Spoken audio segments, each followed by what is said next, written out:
Bienvenidos a todos y todas al quinto encuentro titulado Lucha de clases, movimiento obrero y radicalización política, historia y memoria del Mayo francés y el cordobazo, que va a estar a cargo de dos colegas y amigos, Rodolfo Laufer, que es historiador, becario del CONICET, con sede en el Instituto Ravignani de la Universidad de Buenos Aires.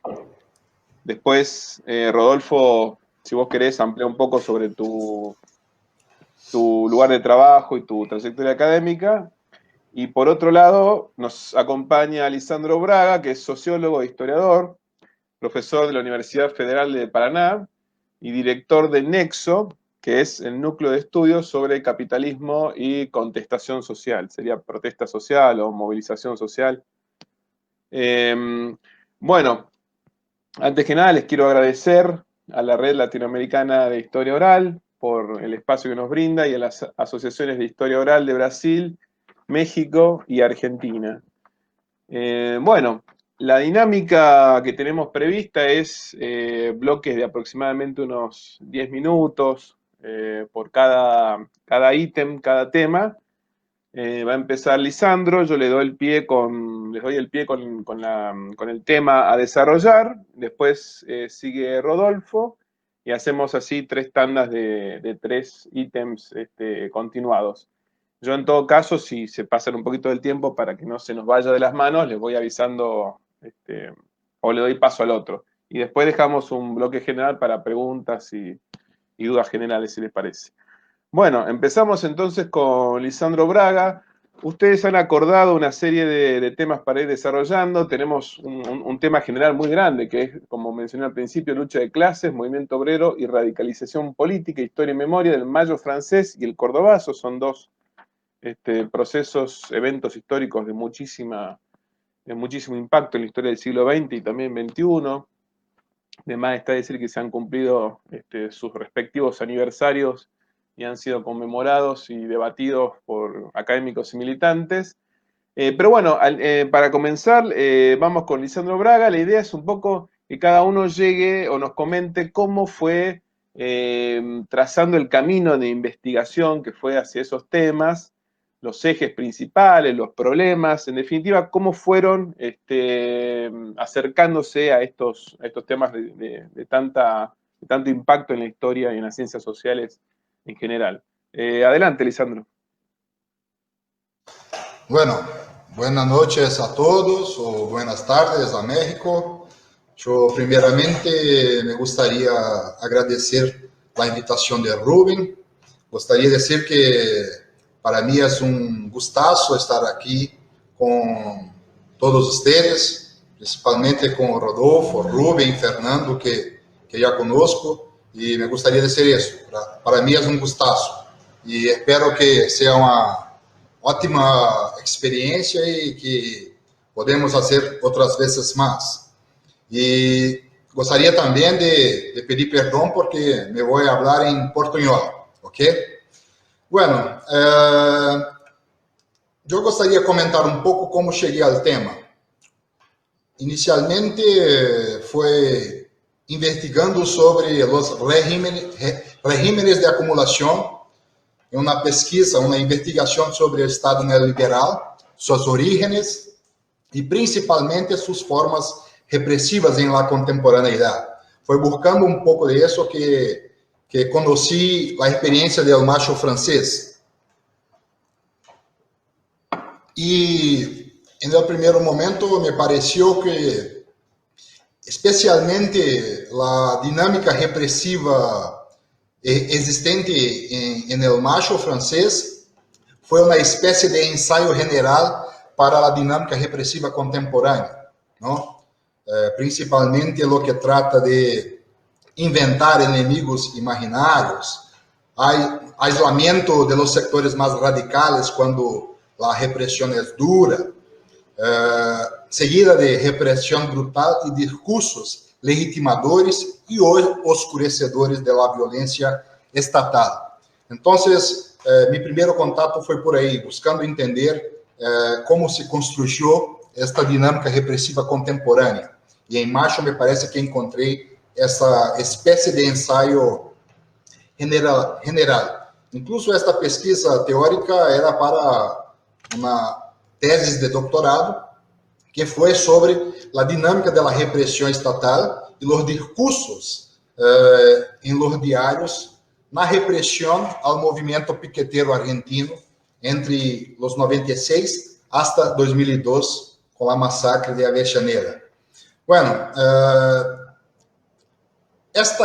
na época um pouco anterior, já teria entrado em contato com Macho em um trabalho de ciência política, porque eu também tenho uma formação em ciência política.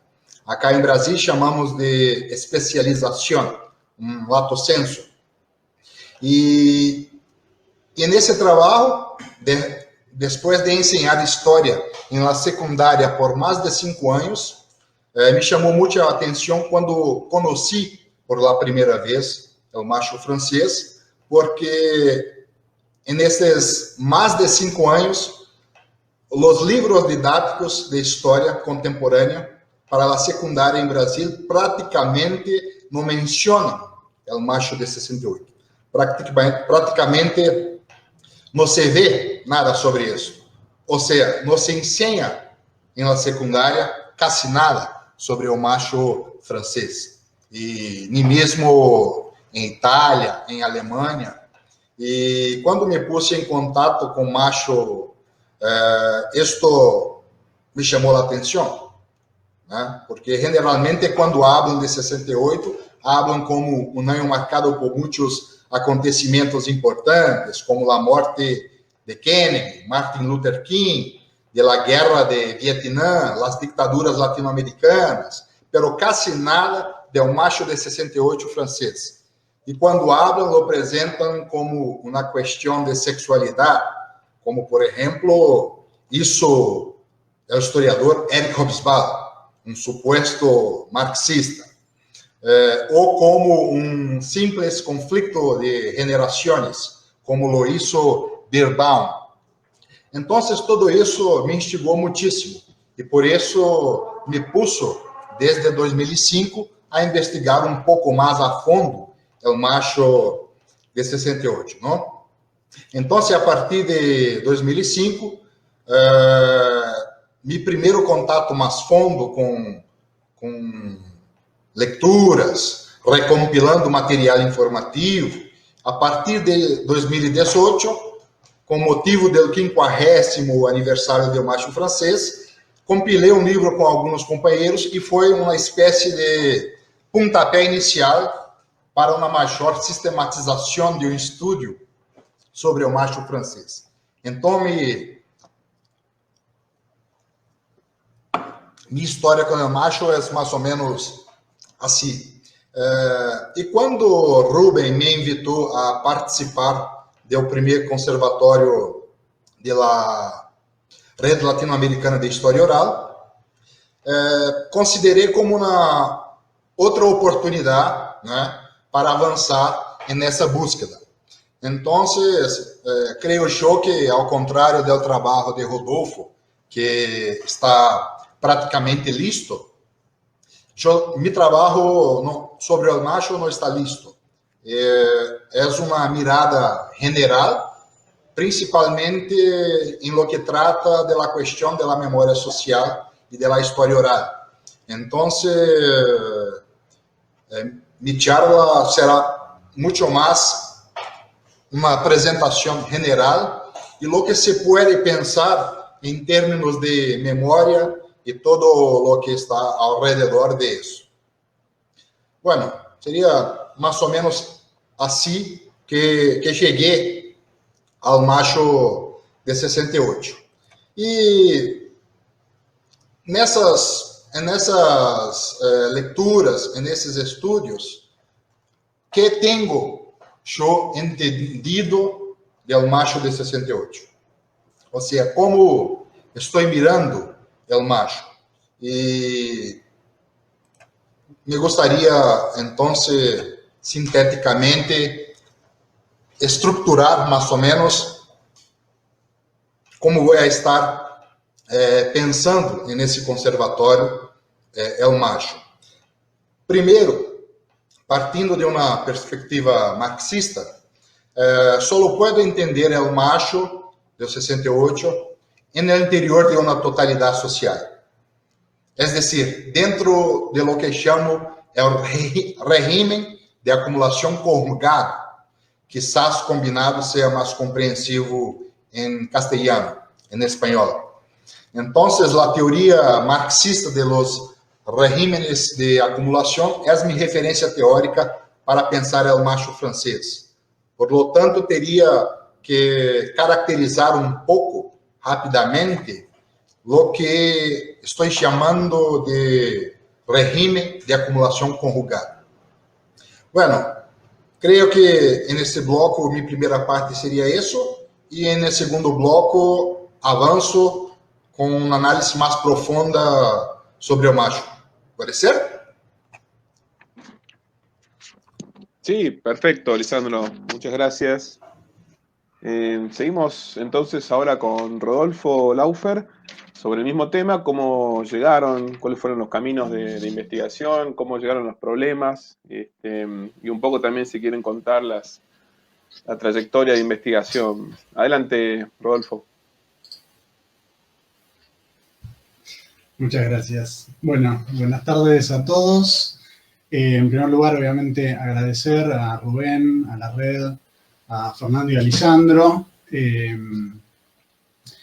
Mi tema de investigación es lo que en la Argentina se conoce como el sindicalismo clasista, que se desarrolló centralmente en el periodo posterior al Cordobazo de mayo de 1969 y que tuvo su epicentro justamente en la ciudad de Córdoba, por entonces la segunda ciudad industrial de la Argentina. Y en particular me centro en lo que, junto con la experiencia de Citrax y Tram, los sindicatos de fábrica de Fiat, fue uno de sus casos más destacados, el de los más de 10.000 trabajadores y trabajadoras agrupados en el sindicato automotriz, el SMATA Córdoba. Yo hace más de 12 años ya que trabajo este tema. Arranqué siendo aún estudiante de historia ya por el 2007 con una beca estímulo, y en los últimos años lo he continuado ya bajo el formato de tesis doctoral, ya próxima a ser presentada, con una beca del CONICET y con sede en el Instituto Ramignani. Desde ya la fecha de inicio de mi investigación no es casual, como también contaron Fernando y Martín en la charla pasada, el 2001 y los años que lo siguieron, que yo viví intensamente como activista estudiantil.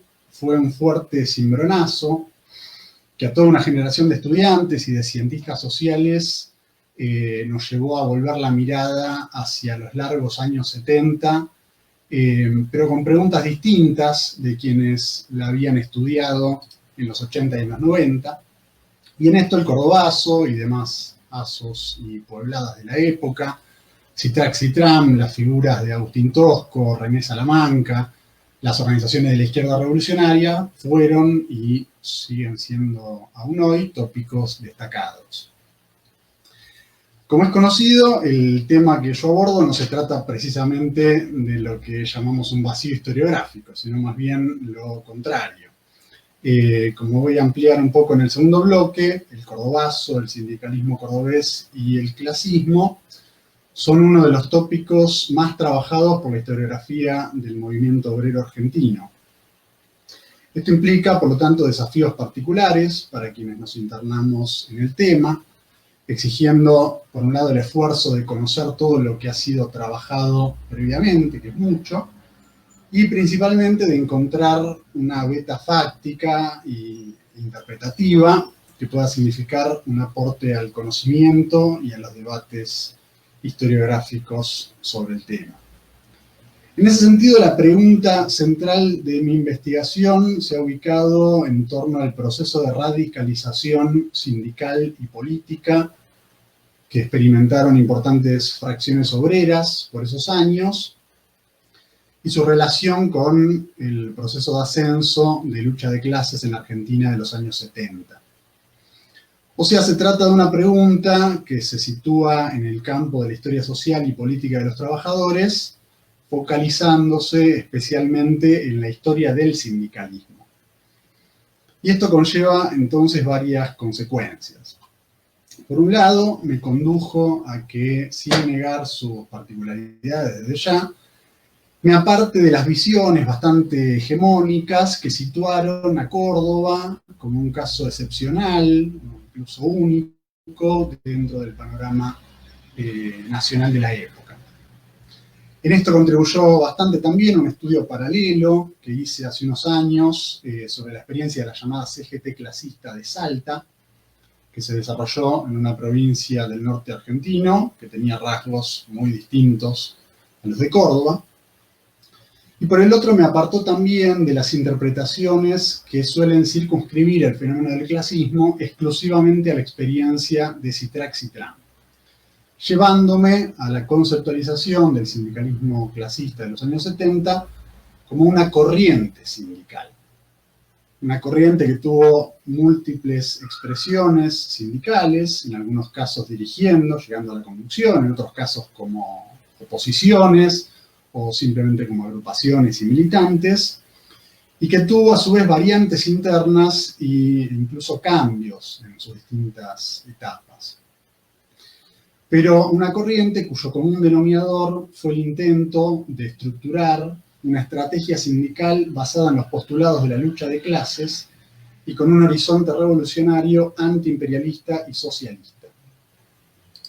Lo cual, articulándose desde ya con las particularidades del periodo histórico, se plasmó en lo que a mi entender fueron sus 5 rasgos característicos. La práctica estricta de la democracia sindical, basada en las constantes asambleas y el funcionamiento de los cuerpos delegados y comisiones internas. La utilización de formas de lucha altamente radicalizadas, con choques callejeros con las fuerzas de seguridad, y ocupaciones fabriles tomando como rehenes a los directivos, la disputa con el mando del capital en el terreno productivo, la politización radical de sus definiciones y los esfuerzos de unidad con otros sectores obreros y populares, estudiantes, movimientos barriales, sacerdotes tercermundistas, campesinado. De este modo, desde mi punto de vista, el estudio del clasismo setentista requiere combinar, por un lado, el análisis de la experiencia sindical y de clase que fue conduciendo a la radicalización de los trabajadores, lo que hace sus condiciones de trabajo, las dirigencias sindicales, los conflictos que protagonizaron, sus formas de organización, y junto con esto la intervención de las distintas fuerzas sindicales y políticas que pugnaron por la dirección de los trabajadores. Lo que en el caso del espacio clasista implica indagar en lo que se conoció en esa época como la nueva izquierda revolucionaria, tanto en sus vertientes marxistas como también incluso algunas provenientes del tronco peronista. Con estas coordenadas, entonces me he internado en el estudio de las experiencias del ESMATA Córdoba, una experiencia muy significativa, puesto que se trataba del sindicato más poderoso de Córdoba, representante de la mayoría de las fábricas automotrices de la ciudad y del principal contingente obrero que se volcó a las calles durante las jornadas del Cordobazo. Pero el otro aspecto interesante del caso es que el proceso de radicalización de esta fracción obrera, expresado por un lado en una serie de violentas ocupaciones fabriles en el año 1970, con centenares de directivos como rehenes, con tanques de nafta rodeando las plantas y enfrentamientos cuerpo a cuerpo de los obreros con las fuerzas represivas, y también expresado en la rápida proliferación de agrupaciones y militantes obreros de distintas fuerzas de la izquierda marxista y peronista.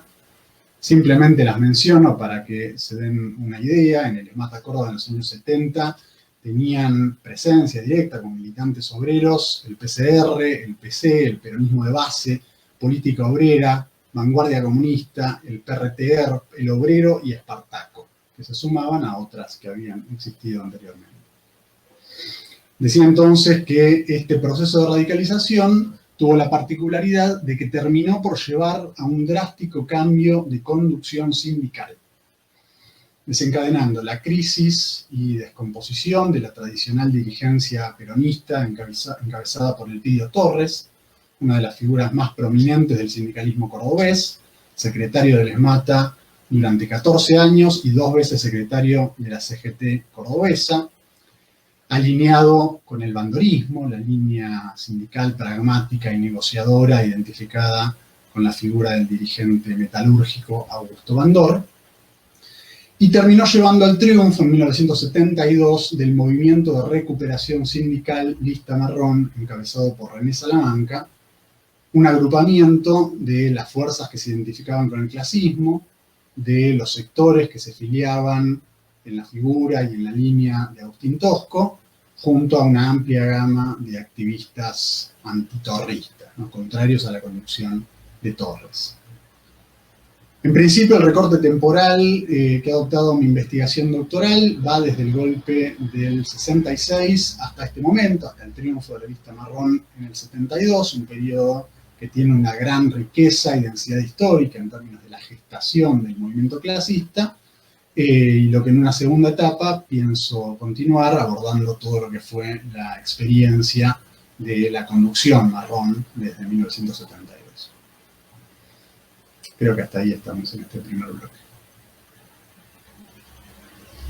Bueno, muchas gracias, Rodolfo. Como expuso Lisandro al principio, el impacto aparentemente en las culturas políticas de tanto de Brasil como de Argentina, del mayo francés y bueno, el cordobazo, lógicamente, han sido distintos, pero han atraído la atención en el caso de Lisandro del cordobazo también. El segundo punto que me interesaría que desarrollen, que es el que estuvimos hablando, tiene que ver con historiografía y memoria de ambos fenómenos, del mayo francés y del cordobazo. En este segundo bloque lo que les proponemos es que traten de esbozar cuáles son, al criterio de cada uno de ustedes, las principales interpretaciones o nudos polémicos que han encontrado en sus investigaciones respecto de ambos fenómenos. Y lógicamente si quieren agregar algún comentario también en vistas de que se han cumplido 50 años, en caso de Argentina, del fenómeno del cordobazo también, que se llevó a cabo en unas jornadas que se hicieron acá en Córdoba, que estuvo Rodolfo, Lisandro no pudo venir, pero sería interesante también si pueden extender las reflexiones hacia el presente en cuanto a las conmemoraciones de estos fenómenos. Seguimos la misma dinámica, le doy la palabra entonces a Lisandro Braga. Bueno, yo primeramente, como dice, me gustaría contextualizar el macho francés, porque me voy a presentar como lo entiendo para después pensar las interpretaciones y qué problemas las llevan. Bueno, después de la Segunda Guerra Mundial y su destrucción masiva de las fuerzas productivas, el capitalismo necesitó reconstruir simultáneamente las sociedades capitalistas destruidas y reanudar la acumulación de capital, así como evitar procesos sociales similares como el nazifascismo, la guerra y principalmente las otras experiencias de revoluciones obreras, proletarias. Para eso se creó el régimen de acumulación corrugada, que se basó principalmente en un trípode: Fordismo como forma de valorización, forma de explotación del trabajo obrero, Estado integracionista como forma estatal y imperialismo oligopolista transnacional como la forma de explotación internacional. Entonces, pienso un régimen de acumulación esencialmente basado en este trípode. Pero claro, estas fueron sus formas esenciales. Otras formas coexistieron. Por ejemplo, la forma política cultural propia de este régimen de acumulación, que para mí fue el paradigma reproductivista, que vuelve dominante y tuve como tarea esencial contener el movimiento obrero, las revoluciones obreras inacabadas de los 10 y de los 20, y asegurar otra hegemonía cultural. Como lo decía Lefebvre, la dominación es también una dominación cultural. Entonces, las ideas de sistema, estructura, modelo, integración, reproducción, etc., convergen en un punto fundamental de este paradigma: el rechazo a la historia, la consolidación del viejo objetivo positivista, es decir, consolidar el historicismo, reproducir, reproducir y reproducir. Este era el lema. Nada de cambio. Este bla, bla, bla se reprodució y fue dominante por más de 20 años. Entonces, pero, sin embargo, esta es la mirada burguesa, con su paradigma que para mí es falso, y sus ideologías son ilusorias, como keynesianismo, funcionalismo, estructuralismo y otras más. La crisis de la acumulación conjugada, es decir, la lucha de clase en la década de los 60 y 70, desnudará todo este cuento sin historia. La lucha de clases en estos años, a pesar de la supuesta integración del proletariado, solamente una parte de esa clase disfrutaba del estado de bienestar francés, ¿no? Parte de la clase obrera, formada por las mujeres, y especialmente los inmigrantes, incluso mujeres inmigrantes, estaban completamente excluídos de la negociación fordista, submetidos a actividades de alto riesgo, salarios bajos, poca estabilidad laboral y ningún beneficio fordista. O sea, una fórmula segura para producir protesta social. E juntamente com o crescimento desse descontento social de uma franja cada vez mais ampla do proletariado e outros grupos estudantiles e outros grupos sociais, como os estudantes, em los 60, a acumulação capitalista também começa a desacelerar e sua taxa de ganância começa a cair. E isso reforça e hace aumentar aún mais o descontento social, porque as contratendências burguesas a la crise tende a generar mais explotação, opressão e repressão estatal. Outra determinação importante de la radicalização de las luchas e avanço de la consciência operária e estudantil em França de los 68, pero pouco mencionada em la historiografia, foi as consequências sociais de las memórias de la guerra de Argelia entre 54 y 62, la represión estatal, los toques de queda en los barrios argelinos en Francia, especialmente en París, y la brutalidad policial contra las manifestaciones antiimperialistas realizadas mayoritariamente por estudiantes franceses y franco-argelinos a principios de los 60. Bueno, com o avanço da crise capitalista em la segunda mitad de los 60, a associação burguesa, o Estado, buscou construir contratendências à la crise e estas serão recebidas por el movimento estudantil com grande descontento e maior sistematização da protesta estudantil. A década experimentou uma expansão massiva da educação superior em França, demandada especialmente por las necessidades de mão de obra especializada própria do Fordismo. Para isso, era necessário também incrementar as inversões estatais em educação.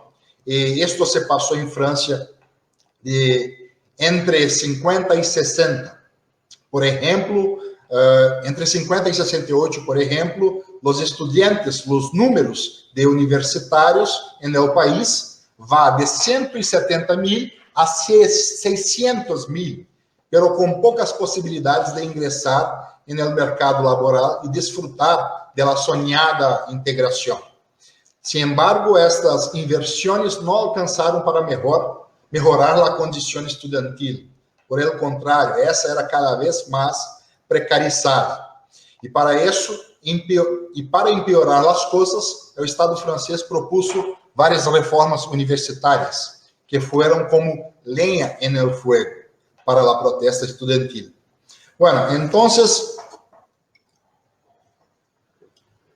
é possível perceber um crescimento da protesta social em França.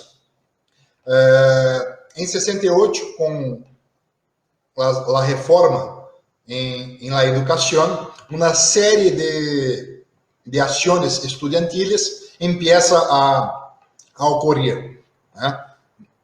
As primeiras manifestações espontâneas em los 68 ocorrem contra a guerra do Vietnã, especialmente na cidade de Nanterre, onde sua universidade se ubicava em los bairros pobres de imigrantes argelinos, rodeados por grandes complejos industriais. E foi uma das primeiras universidades a sofrer com os ajustes presupuestários. Portanto, a protesta foi recebida com extrema brutalidade policial, o que alimentou mais bronca e mais protestas. Novamente, o descontento com a repressão generará a consciência da necessidade de uma forte organização estudantil para enfrentá-la. E este processo se expande para outras universidades. Em março, o processo de ocupação da universidade se estendeu até chegar à conhecida e secular Sorbona.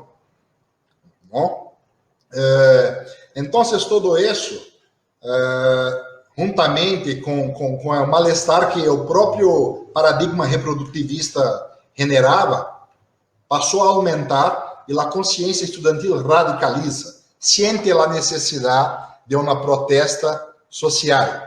Então, a radicalização das protestas estudantiles conduz a um questionamento da totalidade da vida social. E isso vai exigir uma intensa luta cultural estudantil. Toda uma cultura contestadora existente previamente em França será resgatada para ajudar a explicar e inspirar as lutas de classes.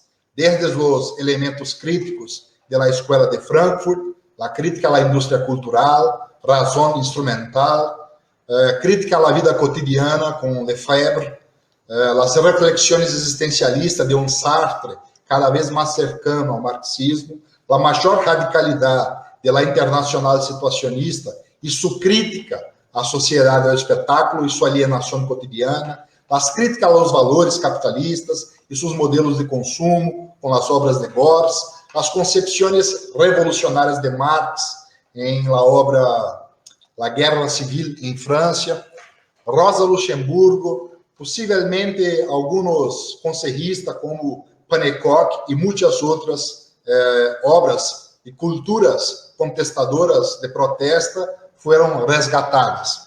Pero os estudantes vão perceber que, mais allá do resgate, era essencial difundir toda essa cultura contestadora, muitas vezes revolucionária, como marxismo, anarquismo, comunismo de conselhos, e contribuir com o avanço da consciência e da luta radical. Com isso, desarrollaram toda forma de luta cultural, que vão desde a militância permanente nos barrios obreiros, com distribuição de folhetos, grafites, carteles, diários, historietas, dibujos animados, fotografia, etc.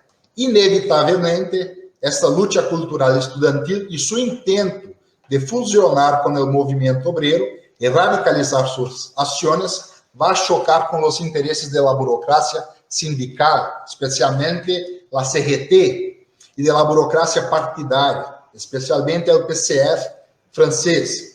É o conjunto de práticas e símbolos de los contestadores sociais, com actos massivos, milhas de bandeiras negras, barricadas, assembleias, ocupação e autogestão de universidades, se refere a práticas obreiras revolucionárias e tinha como objetivo estabelecer uma comunicação direta com o movimento obreiro, sem passar por la burocracia CGTana y PCF. Bueno, y en este contexto é que para mim emerge o que chamo de um bloco revolucionário em França, integrado por setores radicalizados de los estudiantes e grupos revolucionários, militantes, bem como operários, frações do lumpenproletariado, pouco mencionado também, quizás acá temos a primeira experiência de uma protesta social de frações de classe de lumpen, composta por desocupados, né, no século XX, lo que Pierre Bourdieu chamou um milagro social exatamente 30 anos depois, ou seja, a emergência de uma protesta de lumpen, né? Bueno,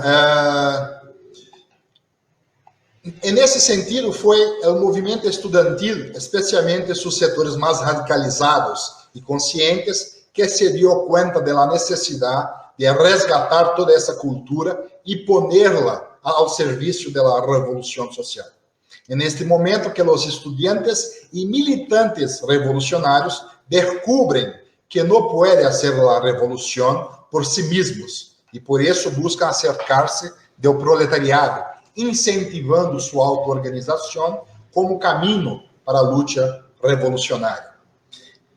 Por consequente, a esquerda partidária, sindical, ou seja, a burocracia e suas tradições em dirigir toda e qualquer luta obreira, perde espaço e ganha força, o que chamo de perspectiva proletária, autorgestionária, é decir, cresce a consciência de que a emancipação da classe trabalhadora é obra de los próprios trabalhadores. No interior das ocupações universitárias, a palavra de ordem vai ser autogestão.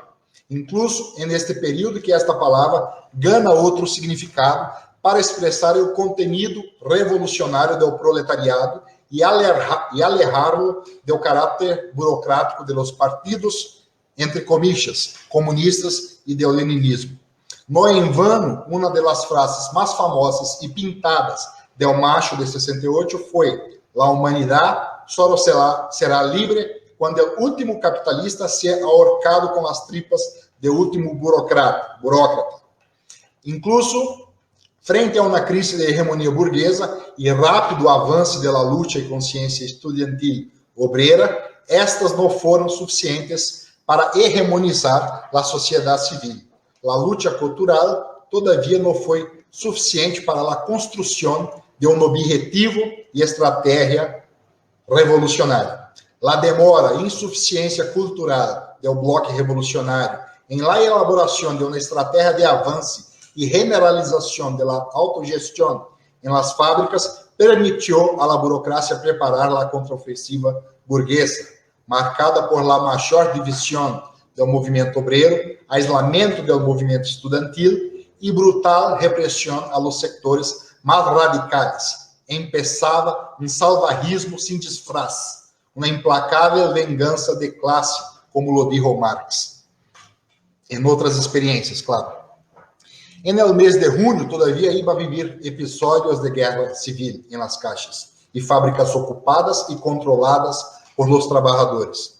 A dura resistência de Eixos volviu a ocupar as fábricas várias vezes e só foi derrotada com um verdadeiro aparato de guerra, rifles, granadas, gás lacrimógenos e balas de goma. Uma vez mais, a burocracia salvaria a la burguesia. Se estima um saldo repressivo de 2 manifestantes assassinados por la policía, 1.500 detenidos, 40 heridos e 150 estrangeiros deportados. A partir de entonces, a luta operária estudantil entraria em reflujo. O macho de 68 inevitavelmente marcou profundamente a sociedade capitalista francesa e mundial. Depois de los espectros, as experiências revolucionárias que aterrorizaram a burguesia europeia no fim da década de 90 e começo de los 20, bem como outras experiências revolucionárias inacabadas, esta classe social logrou imponer outro período de estabilidade social. No período pós-guerra, creyendo que la era de las revoluciones había quedado al fin. Pero en la década de los 60, los fantasmas de la burguesía insisten en volver cada vez más aterrador. Las luchas estudiantiles y obreras se radicalizan y ganan fuerza en Italia, Alemania, Francia y otros continentes. La cultura de protesta es recuperada y crece. Otra vez la burguesía, mediada por la burocracia, debe conjurar sus fantasmas. Bueno, por fin, vale dizer que nessas experiências de luta, nem todo é derrota. Apesar de toda ofensiva burguesa, que por fim deu início a um novo regime de acumulação, que chamo de integral em los 80, é decir, um cambio estrutural em la forma de produzir, valorização e reproduzir, neoliberalismo, paradigma subjetivista e suas ideologias, hiperimperialismo, etc., é o capital e sua sociabilidade, que dará também uma herança, uma teoria revolucionária, é o marxismo autorrestionário. Esse expressa a forma contemporânea do marxismo. Sem dúvida, sua principal característica é a recusa do capitalismo estatal russo, e sua expressão ideológica é o leninismo.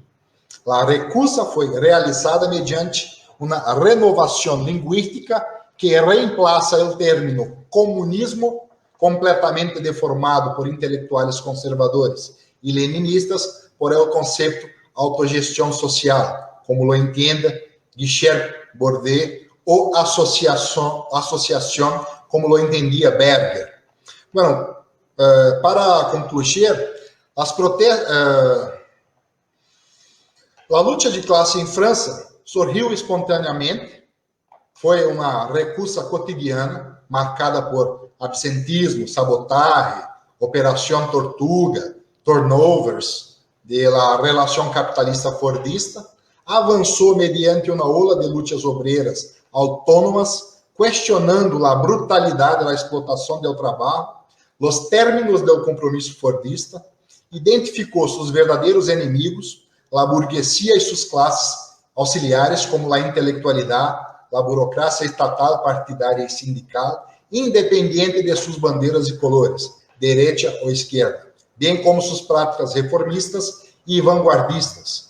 É o bloco revolucionário conformado por proletários, estudantes, sectores do lumpenproletariado, desocupados e intelectuais, traçou um projeto revolucionário, expressado por la autogestão social.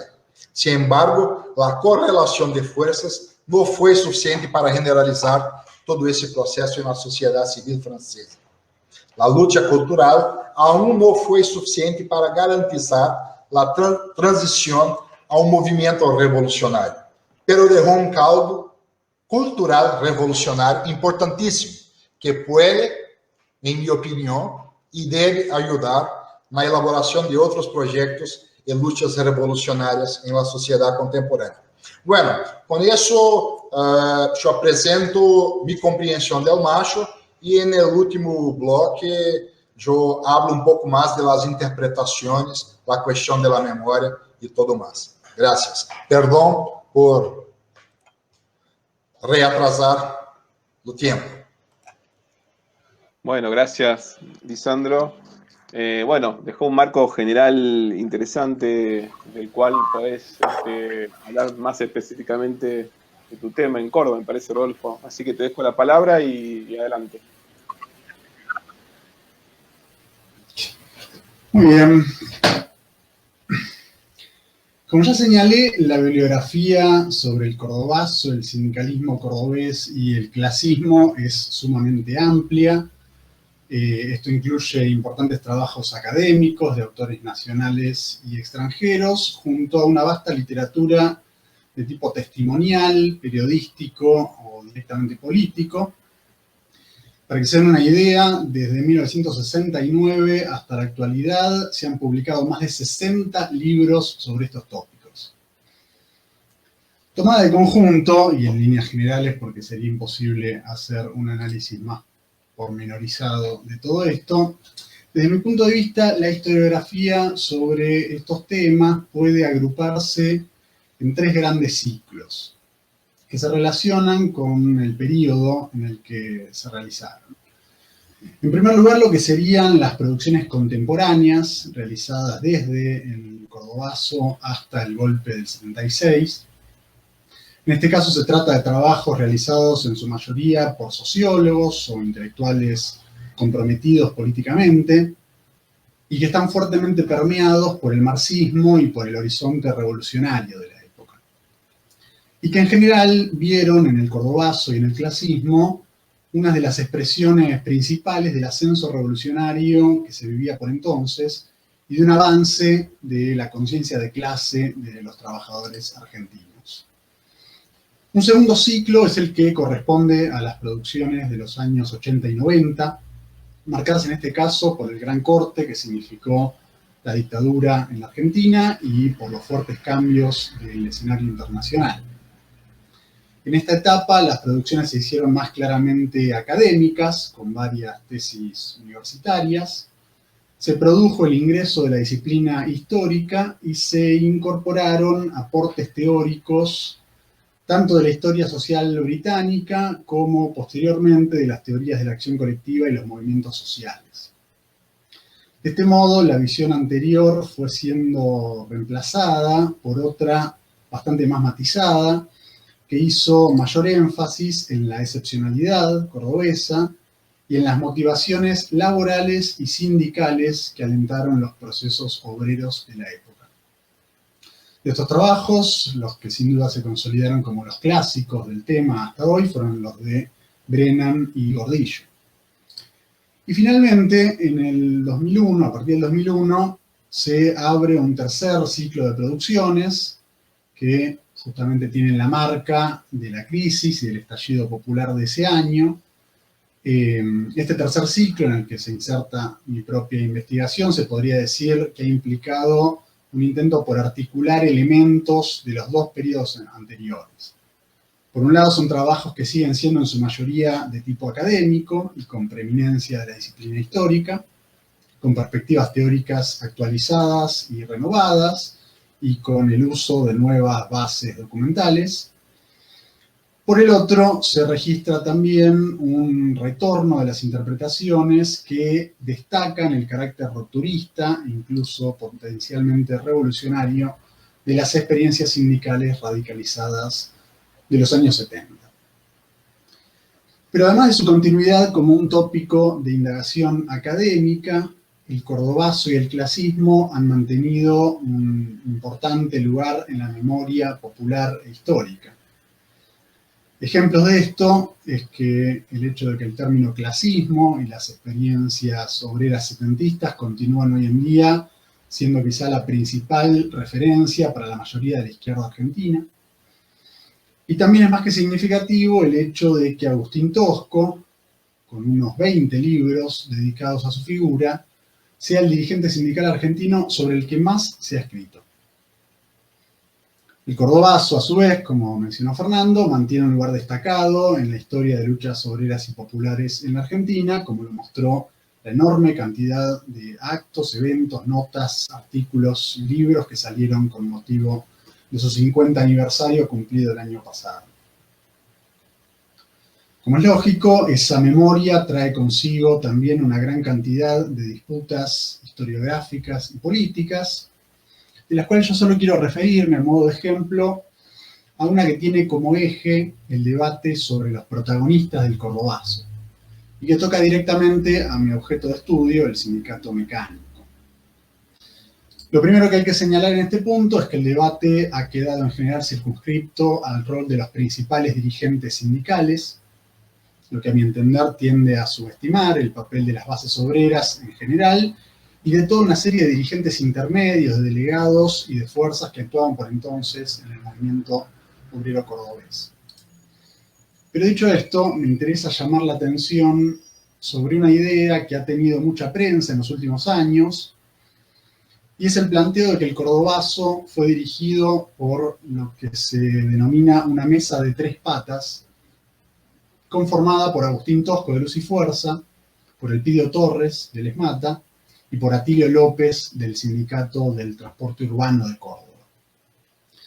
Como es conocido, desde los propios años 70, la figura que quedó más paradigmáticamente asociada al cordobazo fue la de Agustín Tosco, por entonces dirigente del Sindicato de Luz y Fuerza y de la CGT de los argentinos, ubicado en el ámbito de las izquierdas y que posteriormente, al calor de lo que abre el cordobazo, vivirá un proceso de creciente radicalización política.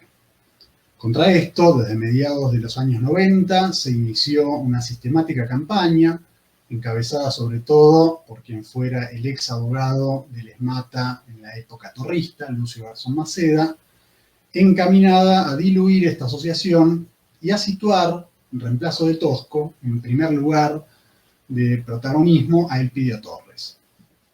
No por casualidad, esto se articuló con una revisión interpretativa plasmada en la idea de que en realidad lo más valioso de la historia del movimiento obrero cordobés no habría sido lo que siguió al cordobazo, sino más bien lo que lo antecedió. Así, el primer paso fue ampliar el protagonismo a la mesa de tres patas, lo que fue seguido luego por el planteo de que en realidad, de los tres, el más importante habría sido Torres, injustamente eliminado del calendario de ídolos del cordobazo, producto de una historia hilvanada por las izquierdas. Y aquí el planteo de Garzón Maceda. Ahora bien, ¿cuáles son desde mi punto de vista los problemas de esta interpretación revisada que pretende poner como artífice y símbolo principal del cordobazo Elpidio Torres? Esencialmente que se basa en dos grandes omisiones. La primera es que omite cuál era la ubicación sindical y política de Torres en este periodo, en este momento del cordobazo. Como ya mencioné, Torres era el referente principal del bandorismo en Córdoba, al punto tal de que era conocido como el bandor cordobés.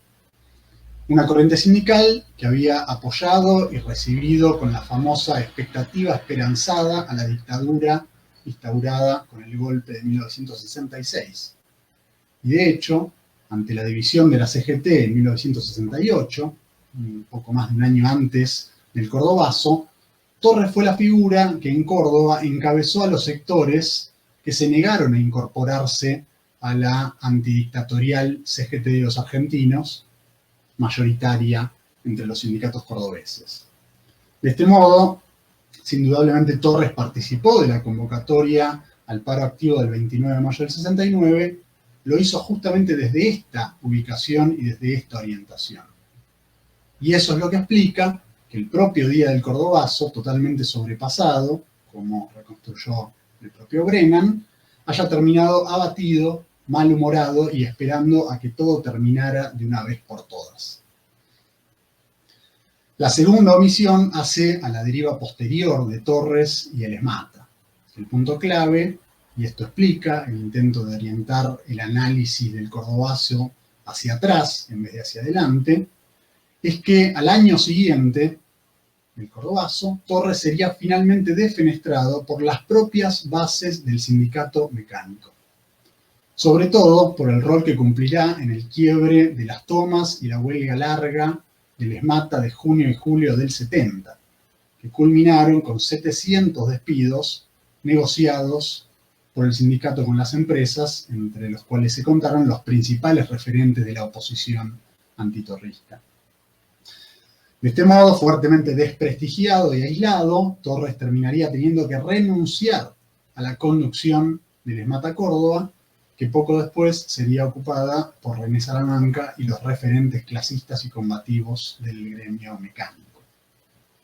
Estas dos cuestiones, entonces, y no entiendo yo una maniobra historiográfica, son las que dan fundamento histórico al hecho de que Torres no haya quedado efectivamente en el panteón de símbolos del cordobazo y que, por el contrario, justificadamente, la memoria histórica tiende a asociar el cordobazo con los dirigentes y con los procesos obreros que en los años siguientes se situaron como las expresiones más genuinas de lo que el mayo cordobés significó para la clase obrera de la provincia. Bien, con esto cierro este segundo bloque. Bueno, muchas gracias, Rodolfo. Tenemos dos tipos de entradas para discutir el planteo más general y vinculado al mayo francés desde el lado de Lisandro y una profundización de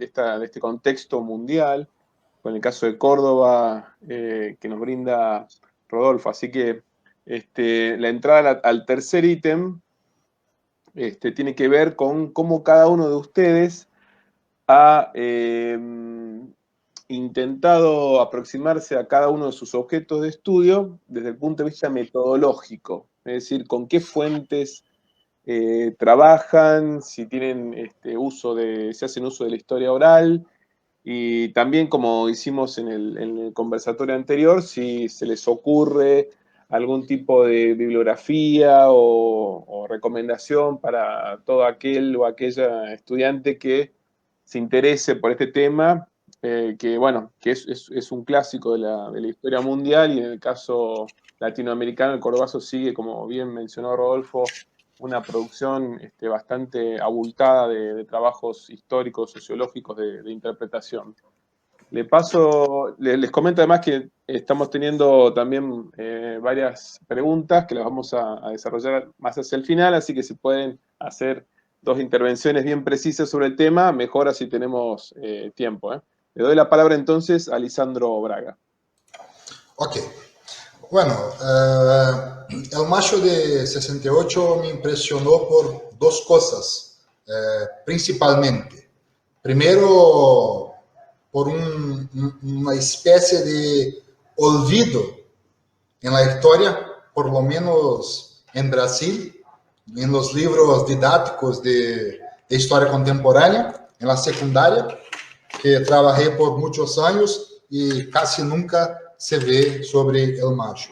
La segunda cosa que me impresionó son las interpretaciones. O sea, entendiendo el mayo francés como una especie de etapa de la lucha obrera que avanzó muchísimo en el camino revolucionario. Tuvimos en el mes de junio, básicamente casi 10 millones de obreros en huelga en toda Francia, con ocupaciones de fábrica, con gestión autoorganizada de la fábrica, luchas callejeras violentísimas, una ocupación de diversos barrios estudiantiles, con barricadas, con luchas por el día, por la noche y todo más. Y cuando se estudia un poco más sobre el mayo, lo que se ve son distintas interpretaciones que generalmente ocultan la radicalidad que el movimiento obrero, fusionado parcialmente con el movimiento estudiantil, tuvo en este contexto. Entonces, una pregunta que me hago es, ¿por qué se esconde tanto el mayo francés? ¿Quién tiene miedo del mayo francés? Y me impresionó mucho también, hasta conocer mejor este historiador, la interpretación de Eric Hobsbawm, que hasta mismo un historiador que supuestamente es marxista va a resumir el mayo como simplemente una cuestión de sexualidad. Pero para mí, ya se sabe que este intelectual, que Eric Hobsbawm, no hablaba casi nada que el PC no lo permitía, como muchos intelectuales comunistas, entre comillas. Y el PCF, desde el inicio, criminalizó el movimiento estudiantil, acusando que los estudiantes serviran al poder gauchista, los grandes monopolios capitalistas, y también ayudó a reprimir los estudiantes más radicales, como lo hizo también la CGT. Entonces, esas cosas fueron mitigando y levantando problemas de investigación. Bueno, otra interpretación que é possível encontrar em las bibliografías é que nada passou em França em 68.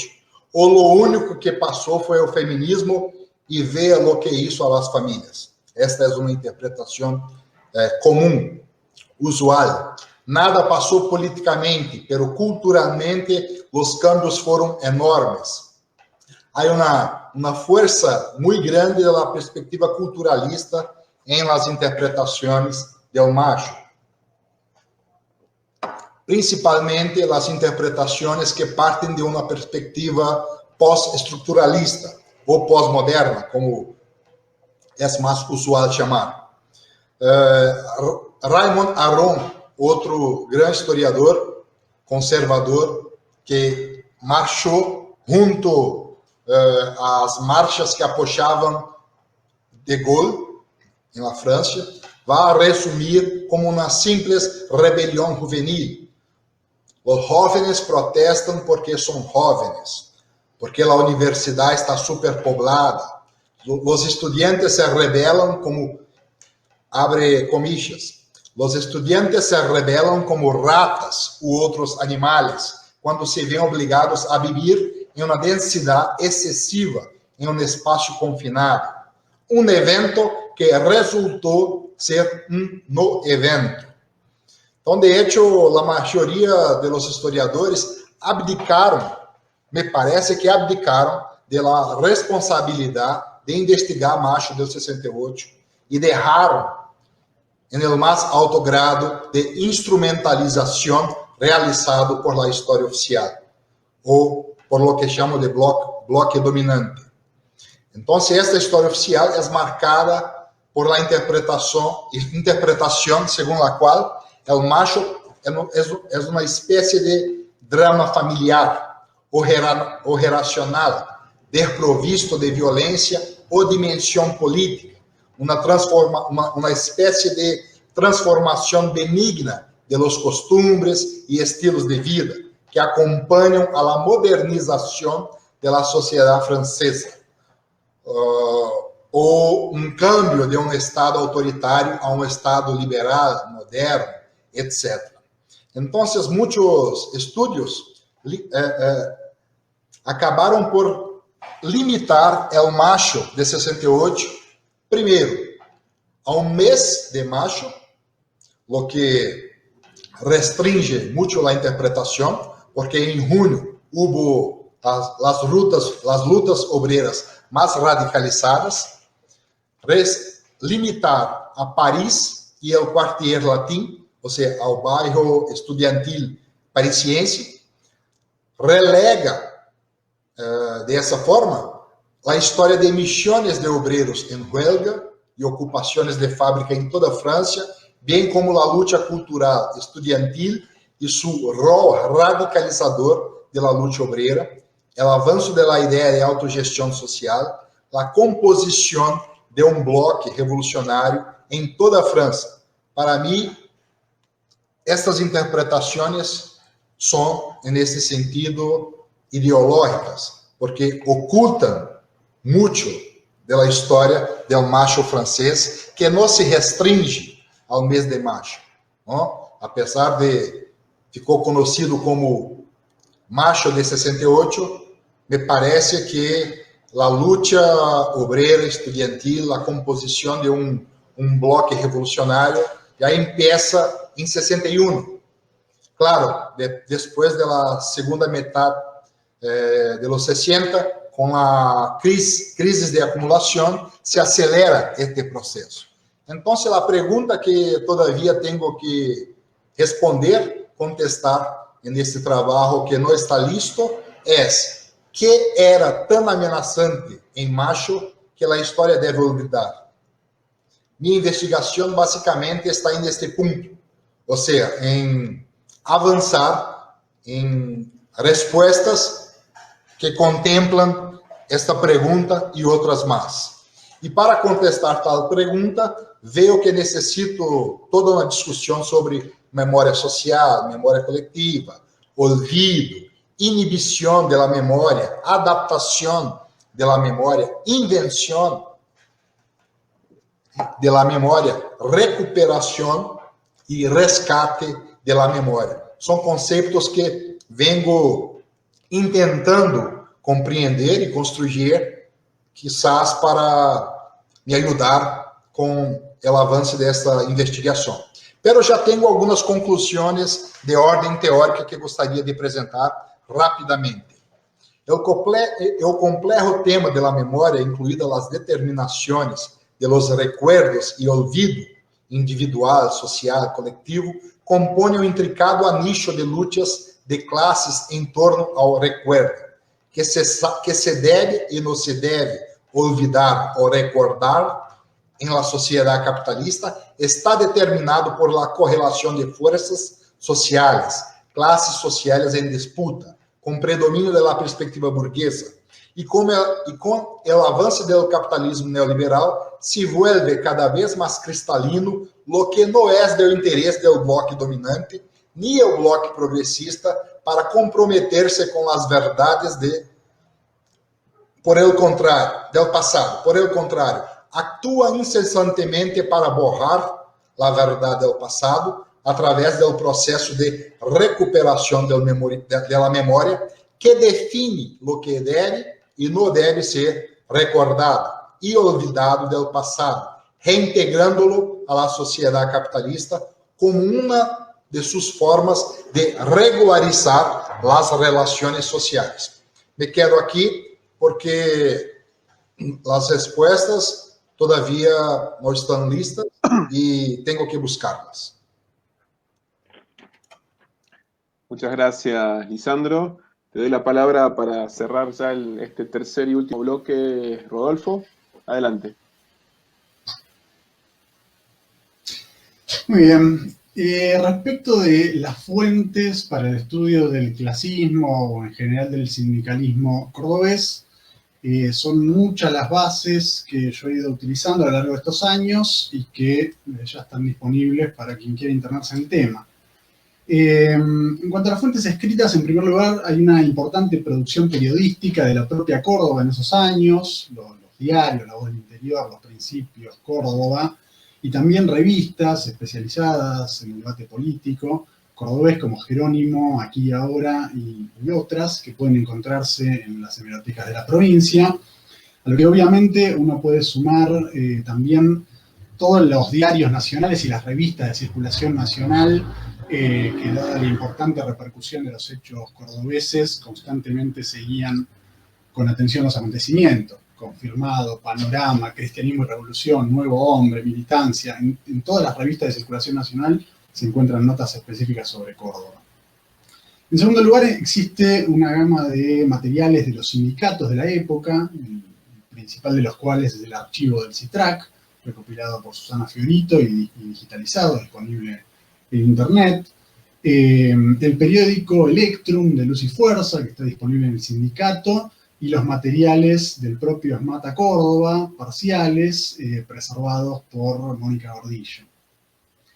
Del ámbito nacional también se pueden encontrar muchas cosas en el periódico de la CGT de los Argentinos, así como en el periódico de la Intersindical o de los propios sindicatos nacionales como el del Esmata.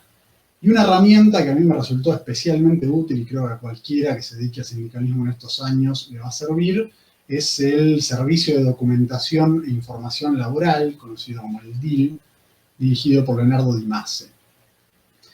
En cuanto a documentos estatales y empresariales, yo he utilizado las memorias y balances de las empresas, revistas publicadas por las propias empresas, o convenios colectivos de trabajo y una cantidad de documentación de ese estilo. Y también están disponibles hoy en día en el Archivo Provincial de la Memoria de Córdoba toda una serie de documentos producidos por las fuerzas represivas de la provincia, que algunos colegas han comenzado ya a trabajar y que seguramente van a posibilitar importantes aportes en este terreno.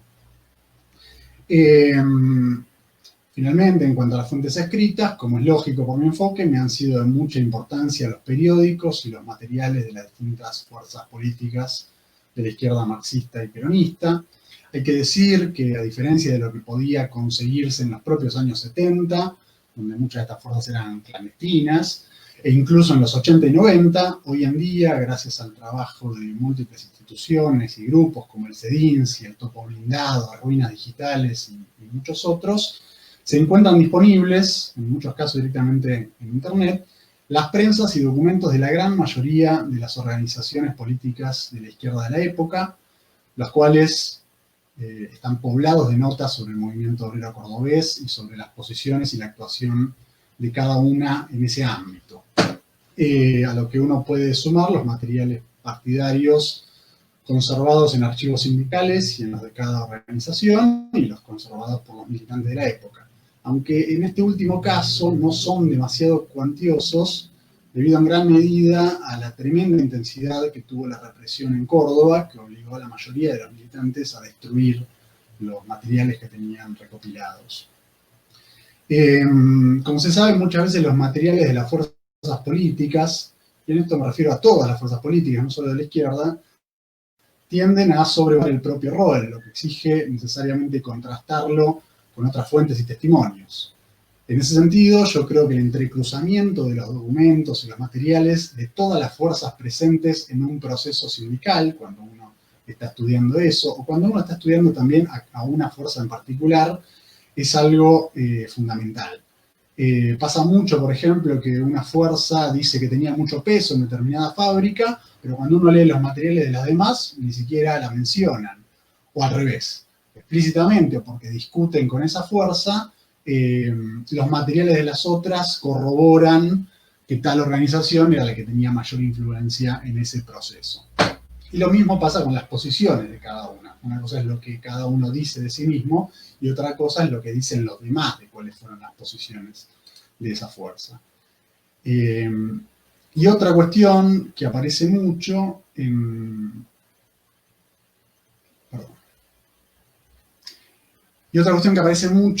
la militancia, en la gente que tuvo militancia sindical y política en la Córdoba de los 70, sobre todo en las izquierdas, es el miedo, lo que lleva incluso a negar haber tenido participación política en esos años. Hay que tener en cuenta que mucha gente, muchos militantes de la época, durante la dictadura o incluso antes, fueron detenidos y torturados y que solo lograron salvarse justamente porque negaron a rajatabla cualquier involucramiento con las organizaciones denominadas subversivas. Discurso que mantuvieron luego durante muchas décadas y en algunos casos hasta hoy día, lo cual, como se imaginarán, plantea problemas y desafíos bastante complejos para los entrevistadores. En cuanto a la historia oral, sin duda es una herramienta absolutamente clave, tanto para reconstruir hechos y detalles que no han quedado registrados en otras fuentes, como para indagar en las trayectorias de vida y políticas de los protagonistas y en sus subjetividades y memorias. En mi caso, a lo largo de mi investigación, he realizado ya más de 50 entrevistas, a lo que se suma el relevamiento de un número similar de entrevistas hechas por otros colegas, conservadas en archivos de historia oral o publicadas ya en distintos libros. Y respecto a la experiencia del ESMATA, me propuse, y en gran medida logré, entrevistar a referentes de todas las fuerzas políticas presentes en el gremio y de las 6 fábricas representadas por el sindicato. En base a esto, he realizado un trabajo de prosopografía que me ha permitido recopilar los antecedentes familiares, laborales y políticos, al mismo tiempo que clarificar cuál era la ubicación política sindical de casi 300 activistas y militantes del sindicato mecánico. Y no quiero dejar de mencionar tampoco los materiales audiovisuales. Hoy en día, a disposición de los investigadores, gracias a la enorme labor del Centro de Documentación Audiovisual de la Universidad Nacional de Córdoba, que se ha encargado de recopilar y clasificar un gran caudal de materiales de los canales 10 y 12 de Córdoba en esos años, donde se pueden encontrar movilizaciones obreras, tomas fabriles, reportajes a los dirigentes y muchas otras cosas que nos permiten captar comportamientos y discursos recogidos en el mismo momento de los hechos.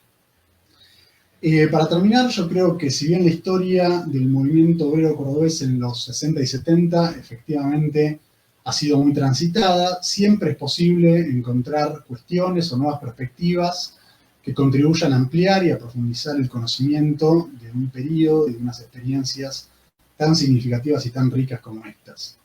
En ese sentido, hay que decir que ya se encuentran en curso varias investigaciones académicas, algunas de las cuales ya han presentado avances sobre la experiencia de radicalización sindical y el clasismo en el sindicato de Perkins, sobre las relaciones familiares y de género en la clase obrera cordobesa, sobre la trayectoria política de Gregorio Flores, uno de los principales dirigentes del CITRAC, sobre la inserción del Partido Comunista y del PCDR en el movimiento obrero cordobés y sobre la actuación del peronismo de base, también en el sindicalismo de la provincia.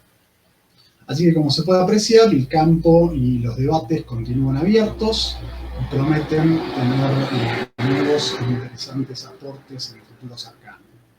En ese sentido, el 15 de marzo del año que viene se van a estar cumpliendo los 50 años del Viborazo, o segundo Cordobazo, lo que creo que será un momento más que propicio para seguir conversando y discutiendo sobre estos temas. Bien, agradezco una vez más la posibilidad de conversar sobre mi investigación y quedo a disposición de las preguntas y comentarios. Bueno, muchas gracias a ambos, a Lisandro y a Rodolfo, por las intervenciones. Ahora vamos a dar paso a algunas preguntitas que han hecho la gente que estuvo escuchando esta charla, muy interesante. Antes que nada, quería reiterar el agradecimiento a la Red Latinoamericana de Historia Oral y a las asociaciones de Historia Oral de Brasil, México y Argentina, y muy especialmente a nuestro querido Rubén Kotler, que ha oficiado de gran armador de todo este ciclo de charlas. Bueno, les paso a leer algunas de las preguntas que hizo el público. Natalí Narváez pregunta, le mandamos un saludo de paso a Natalí. Rodolfo, recomendame algún artículo tuyo donde expreses esa caracterización de los sindicatos clasistas que mencionaste. Gracias. Después, Rodrigo, les leo primero, después contestan las preguntas, así hacemos un solo bloque. Rodrigo Garat pregunta, hola, buenas tardes, quería preguntar cómo impacta el rol que juegan las corrientes políticas y sindicales en estos procesos, sobre todo ligados a las direcciones estalinistas. Gracias y saludos. Después aclara la pregunta y dice Rodrigo Garat, aclaro mi pregunta, ¿cómo impacta en la subjetividad del movimiento en lucha? Y por último, Rubén Laufer hace una pregunta para ambos. La radicalización social y el componente clasista y anticapitalista común en los 60 y 70, tanto a países centrales como Francia, como a países del tercer mundo, como la Argentina, sumado a otros procesos internacionales que mencionó Lisandro, Vietnam, el Che, la Revolución Cultural China, Checoslovaquia, los grandes movimientos estudiantiles, desde Estados Unidos y Japón hasta México y Brasil, parecían apuntar a una oleada de revolución social profunda y a escala mundial. Y hace una pregunta que quedó cortada. ¿Por qué esa oleada? Bueno, habrá que interpretar cómo la quiso terminar a la pregunta. Supongo que por qué esa oleada ocurrió o por qué tuvo el final que tuvo. En todo caso, bueno, abrimos a las respuestas para los dos. Les pido que sigamos el mismo orden. Primero Lisandro, después Rodolfo, y les pido, por supuesto, lamentablemente brevedad, porque estamos ya a 10 minutitos más o menos del corte que habíamos efectuado. Adelante, Lisandro. Bueno, sí, entendí la segunda pregunta sobre la relación entre burocracia y luchas radicales. Bueno, yo tengo interpretado la burocracia a partir de la teoría marxista, a pesar de que muchos creen que la lectura de la burocracia solo existe en Max Weber. Me parece que germinalmente Marx ya tenía mirado, percebido la burocracia enquanto una clase social. Y esta clase se caracteriza por ser dirigente de las instituciones burguesas, desde la fábrica hasta todas las otras instituciones marcadas por relaciones jerárquicas. En este sentido, me parece que la burocracia es una clase asistente de la burguesía. Entonces, esta clase no dialoga muy bien con lutas radicales, con luchas que se autonomizan y que avanzan a depender de las correlaciones de fuerza para más allá de las instituciones, más allá de los canales tradicionales de participación política, como elecciones, voto, partidos, sindicatos y etc. En este sentido, creo que la burocracia es una de las clases más peligrosas que existen en la contemporaneidad, porque tiene el poder, en nombre de la burguesía, de frenar experiencias revolucionarias, radicales y con mucha brutalidad, mucha represión y todo esto. Entonces, yo creo que la burocracia y sus instituciones no sirven a la perspectiva proletaria. Y las interpretaciones que parten de la burocracia, como por ejemplo el bolchevismo y sus derivados, para mí, en ese sentido, son contrarrevolucionarios. Bueno, esta es la pregunta que me parece que entendí. La segunda. La otra, yo respondo la otra también. ¿Ya emendo? ¿Sigo? Dale, dale, seguí. Bueno, la otra es sobre este contexto. Este contexto yo estoy caracterizando como un contexto de crisis de un régimen de acumulación que en los 68, 70 aún intenta resolver el problema de la acumulación en el interior de este régimen, pero con avanzar de las luchas apunta como la única solución la constitución de otro régimen de acumulación. Claro que a pesar de la derrota, especialmente en este caso del macho francés, me parece también que queda una cultura muy grande para pensar lo que no avanzó, lo que puede avanzar más en dirección a la revolución y quizás la mayor contribución es lo que tengo llamado de marxismo autogestionario, o un marxismo auténtico en la contemporaneidad. Claro, es poco conocido, tiene sus orígenes antes, en los 40, con los consejistas, pero en Macho me parece que consolida esta posibilidad de hacer una lectura autogestionaria de Marx y otros marxistas. En Brasil, por ejemplo, en los 70, tuvimos Maurício Trachtenberg, que fue un marxista autogestionario. Quizás el primer marxista brasileño que pensa más allá y combatiendo las corrientes principales que se autodenominan herdeiras del marxismo y eso. Entonces, me parece que es por ahí. Bueno, muchas gracias por tu respuesta, Lisandro. Ahí Rubén nos aclara que la pregunta, la parte final era por qué esa oleada se frustró y terminó desembocando en la reacción neoliberal. De todos modos, creo que Lisandro, con su comentario, la respondió y apuntó al mismo problema. Te doy la palabra, Rodolfo.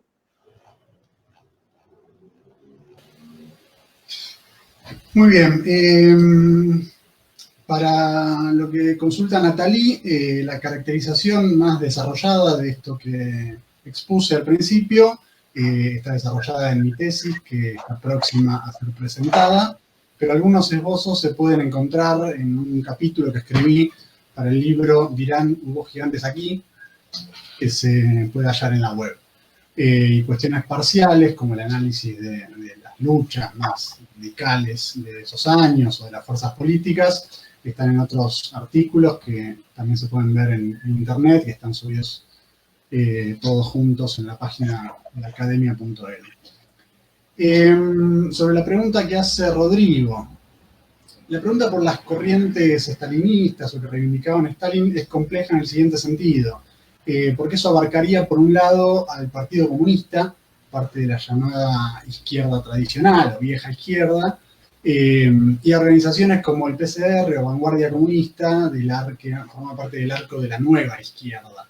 En ese sentido, los roles que jugaron fueron diferentes en cuanto al movimiento sindical. El Partido Comunista se ubicó por fuera de lo que en los 70 se conoció como la corriente clasista, aunque no dejó de reivindicar el término, pero no era su centro. Y el PC impulsaba en esa época agrupamientos más amplios, había participado de la CGT de los argentinos activamente y tras su disolución, su fragmentación, formó parte del movimiento nacional intersindical junto a sectores socialistas, radicales, independientes y distintas fuerzas, y con un programa moderado en un sentido y con un eje democrático, como era la línea que empujaba el PC por entonces. Y en Córdoba, específicamente, formaba parte de los gremios independientes conducidos por Agustín Tosco, con quien el PC mantenía una residua relación. Por el otro lado, Vanguardia Comunista y el PCR fueron uno de los principales impulsores del sindicalismo clasista en la época. Con el primero jugando un rol muy importante en el proceso de Citrac-Citram, en la figura sobre todo de Páez, uno de los principales dirigentes de Concord, y el segundo en el sindicato mecánico, ¿no? Con la cabeza de la lista marrón y el sindicato René Salamanca y otros militantes. Aunque ambos estaban en ambos procesos. Pero además ambos tuvieron un rol muy fuerte en el 70 y en el 71, empujando las definiciones más radicalizadas de los sindicatos, como el programa de Citrac-Citram de mayo del 71 y como el Congreso Clasista de agosto. Aún así, también hay que decir que en el caso del ESMATA Córdoba, el triunfo de 1972 se logró sobre la base de un frente sindical de contenido antiburocrático, antidictatorial y antipatronal que integró tanto a los sectores ligados al PC como a los militantes del PCR y Vanguardia Comunista junto a todo el resto de la fuerza. En los años posteriores, ya con el peronismo en el gobierno, igualmente los debates y reposicionamiento de cada una de estas fuerzas, bueno, van a ser muy significativos, pero eso ya sería como una segunda etapa. Y respecto de la pregunta de Rubén, es una pregunta bastante amplia, que articula, creo yo, elementos internacionales que tienen que ver con las tendencias y necesidades de reconversión del propio sistema capitalista y los límites del modelo del capitalismo regulado, con el rol de la Unión Soviética, bueno, con una cantidad de elementos que exceden el propio proceso argentino.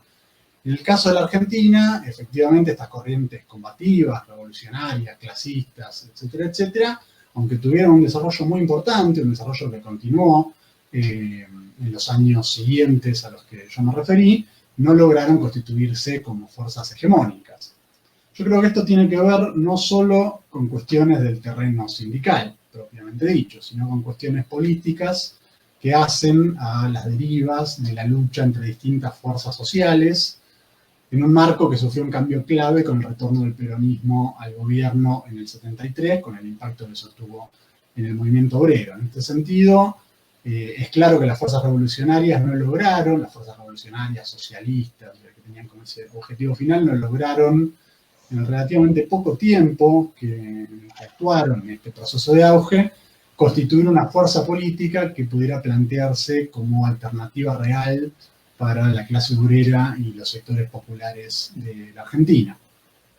Sin duda esto tuvo que ver con errores o limitaciones que, según la interpretación de cada uno, serán distintos, pero en este punto quiero mencionar lo que planteó Francisco de Lich, sociólogo cordobés, tras la derrota represiva del proceso de Citrac-Citram en octubre del 71, cuando muchos atribuían la derrota estrictamente a los errores que habían tenido sus dirigentes. Días después de la represión, de Lich publicó una nota en la revista Jerónimo en la que polemizó abiertamente con la idea de que la experiencia había sido quebrada a causa de los errores de sus líderes. y de manera bastante perspicaz señaló que quienes advertían que una política que se denominaba ultra o aventurera no tenía otro destino que ese final represivo, de fondo lo que creían era, cito, que una política sindical clasista lleva necesariamente en germen su propia muerte. O sea que es imposible, impracticable. Según Delitzsch, este juicio implicaba, cito, una visión de la historia que se asienta sobre la convicción de que quien pierde una batalla la pierde invariablemente por su propio error. Lo que es factible, por supuesto, pero únicamente con la condición de que los contendores tengan posiciones de fuerza exactamente equivalentes.